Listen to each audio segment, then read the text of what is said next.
मेरा investment corpus करीब 21 करोड़ रुपए है। हर साल करीब 20-25% से ग्रो कर रहा है। इसका मतलब हर 3-3.5 साल में यह कॉर्पस दुगना हो जाता है। अगर मैं आज से इन्वेस्ट करना बंद कर दूं, एक फूटी कौड़ी भी अपने इन्वेस्टमेंट में ना डालूं, तो यही 21 करोड़ 3.5 साल बाद 40 करोड़ के होंगे, 7 साल बाद 80 करोड़ के, 14 साल बाद 160 करोड़ के एंड 20 साल बाद 320 करोड़ के हो सकते हैं।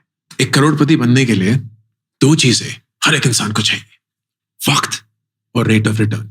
किसी भी फाइनेंशियल इन्वेस्टमेंट से पहले अपने आप को प्रोटेक्ट करना बहुत जरूरी है, क्योंकि अगर आप देखेंगे तो ज्यादातर लोग अपने पैसे इसलिए नहीं गंवाते क्योंकि उन्होंने गलत फाइनेंशियल डिसीजंस लिए, इसलिए गंवाते हैं क्योंकि इमरजेंसी में उनका सारा का सारा कॉर्पस एरोड हो जाता है। कोविड में हेल्थ इमरजेंसी की वजह से कितने सारी फैमिलीज कर्ज में चली गई। कहीं किसी की डेथ हो जाती है, कहीं किसी की इनकम रुक जाती है, कहीं किसी का होम रिपेयर हो जाता है, गाड़ी ठुक जाती है। ये सारी चीजें जब बिना बुलाए, which is what an emergency is, आ जाती हैं, you have to be prepared. किसी भी फाइनेंशियल इन्वेस्टमेंट से पहले अपने आप को प्रोटेक्ट करना बहुत जरूरी है, क्योंकि अगर आप देखेंगे तो ज्यादातर लोग अपने पैसे इसलिए नहीं गंवाते क्योंकि उन्होंने गलत फाइनेंशियल डिसीजंस लिए, इसलिए गंवाते हैं क्योंकि इमरजेंसी में उनका सारा का सारा कॉर्पस एरोड हो जाता है। कोविड में हेल्थ इमरजेंसी की वजह से कितने सारी फैमिलीज कर्ज में चली गई। कहीं किसी की डेथ हो जाती है, कहीं किसी की इनकम रुक जाती है, कहीं किसी का होम रिपेयर हो जाता है, गाड़ी ठुक जाती है। ये सारी चीजें